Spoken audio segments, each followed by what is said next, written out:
আমি এখানে দুটো নার্সারিতে আসছি। তো প্রথমে যে নার্সারিতে ঢুকলাম সেটি শেয়ার করতেছি। আর সেকেন্ড টাইমে আমি যে নার্সারিতে গিয়েছিলাম ওইখানে অনেক অনেক গাছ, ফুল ফল গাছ। এখানে মোটামুটি দামটা একটু কম আছে, গাছের পরিমাণও মোটামুটি, কিন্তু দামটাও মোটামুটি কম আছে। কিন্তু সেকেন্ড টাইমে আমি যে নার্সারিতে গিয়েছিলাম ওইখানে যেমন বিভিন্ন ধরনের গাছ আছে, ফুল ফল গাছ, তেমনি অনেক দাম। তো এটার মধ্যে আসলে দামটা একটু সীমিত আছে, কারণ যে কোনো গাছ মোটামুটি কম দামের মধ্যে কেনা যাবে। যেই লোকটাকে দেখতে পাচ্ছেন উনি কিন্তু আসছে শিমলা মরিচ গাছ কিনতে। তো উনি দেখে দেখে বেশ কয়েকটা নিচ্ছে পছন্দ করে। আর আমি কিন্তু আসছি এখানে কমলা কিংবা একটা মালটা গাছ কেনার জন্য। অনেক দিন ধরে আমার ইচ্ছা যে এই দুটোর একটা কিনবো ভালো দেখে, যতই দাম হোক। তারপরে হচ্ছে এইখানে মালটা তেমন আমার পছন্দ হয় নাই। আর যেটা কমলা আছে, কমলার মধ্যে একটাই আছে, কারণ কমলা গাছগুলো নাকি বিক্রি হয়ে গেছে। তো যে কমলা গাছটি আমাকে দেখিয়েছে সেটি আমার পছন্দ হয় নাই, কিন্তু আরও বিভিন্ন আছে, সব কিছুর মানে গাছ আছে। কিন্তু এখানে আসলে দামটা ঠিক আছে, মোটামুটি সব কিছু কিনা যায় একটা সীমিতর মধ্যে। তো আসলে আমি দেখলাম। তারপরে হচ্ছে আমার তো হচ্ছে ফুল ফল গাছ দুটোই পছন্দ। তো যেহেতু শহরের মধ্যে এখানে হচ্ছে আমি বারান্দায় লাগাবো, বেশি গাছ নিলে তো আর লাগাতে পারবো না। আর এর আগে কিন্তু আমি অনেক গাছ লাগিয়েছিলাম বারান্দায়। তো যখন গ্রামের বাড়িতে বেড়াতে যাই তখন কিন্তু আমার গাছগুলো আর থাকে না, কারণ এই গাছগুলোর মধ্যে প্রতিদিন পানি দিতে হয়, প্রতিদিন না দিলেও একদিন পর পর কিন্তু পানি দিতে হয়। তো আমার যেহেতু পানি পড়ে না গ্রামে গেলে, তো সেই জন্য আমার গাছগুলি নষ্ট হয়ে যায়।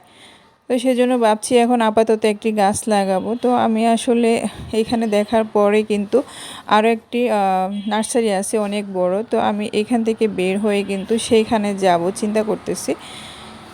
তো এইখানে কিন্তু কারণ যেহেতু সামনে কিন্তু মানে শীত আসতেছে, আর ওই শীতের সময় কিন্তু গাঁদা ফুল গাছ অনেক সুন্দর হয়, গাঁদা ফুল ফুটে থাকে। যে আমি সেকেন্ড টাইমে যে নার্সারির কথা বললাম সেখানে চলে আসছি। আর এখানে অনেক বড় একটা নার্সারি, অনেক সুন্দর দেখা যাচ্ছে গাছগুলো, বিভিন্ন ধরনের গাছ আছে এখানে, তবে দামটা অনেক বেশি।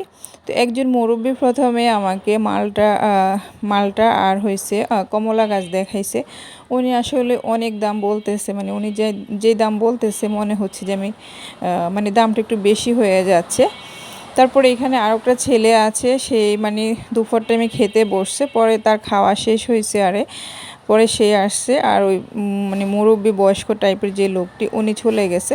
তো যে ছেলেটি আসছে ও কিন্তু মোটামুটি দাম যেটা বলতেছে সেটা মোটামুটি একটা লিমিটের ভিতর আছে। তারপরে হচ্ছে ফুল গাছগুলোর অনেক দাম, ছোট ছোট ফুল গাছগুলো বলতেছে 200 টাকা করে। আর ওই মুরব্বি আমাকে যখন ফল গাছ দেখাইছে তখন উনি বলতেছে 700 টাকা করে। আর যেগুলো একটু ভালো দেখতে ওগুলোর দাম আরও বেশি।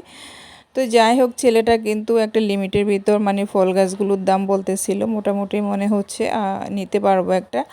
তো এখন আমি কিন্তু মানে চিন্তার মধ্যে পড়ে গেছি আসলে কোনটা নেব, কমলা নেব নাকি হচ্ছে মালটা নেব। কারণ হচ্ছে এখানে দুটো গাছে সুন্দর দেখা যাচ্ছে, মালটাও ভালো লাগতেছে, কমলাও ভালো লাগতেছে।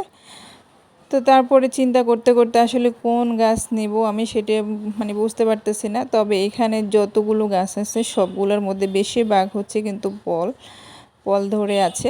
তো ফলের কারণে কিন্তু মোটামুটি গাছগুলো চিনা যায়, চিনতে পারি কোনটা মালটা গাছ আর হচ্ছে কোনটা কমলা গাছ। তারপর হচ্ছে মুরব্বি, উনি এই বয়স্ক লোকটা, উনি আমাকে একটা গাছ দেখাইছে, বলতেছে এটা কমলা গাছ। আমি বলতেছি এটা মালটা গাছ। তো উনি বলতেছে মানে এটা মালটা না। পরে ওনার সাথে আমি আসলে তর্কাতর্কি করলাম। আমি বলতেছি আমি কি মালটাও চিনি না, কমলাও চিনি না।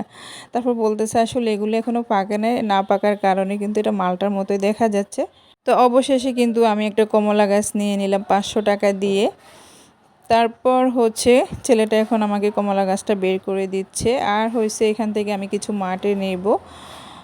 আর যেহেতু আমি একটা গাছ লাগাবো, আর বেশি একটা আমার টবটা বেশি একটা বড় না, মোটামুটি। তো সেই জন্য আমি এখান থেকে যে 50 টাকার মাটি নিচ্ছি। আল্লাহ হাফেজ।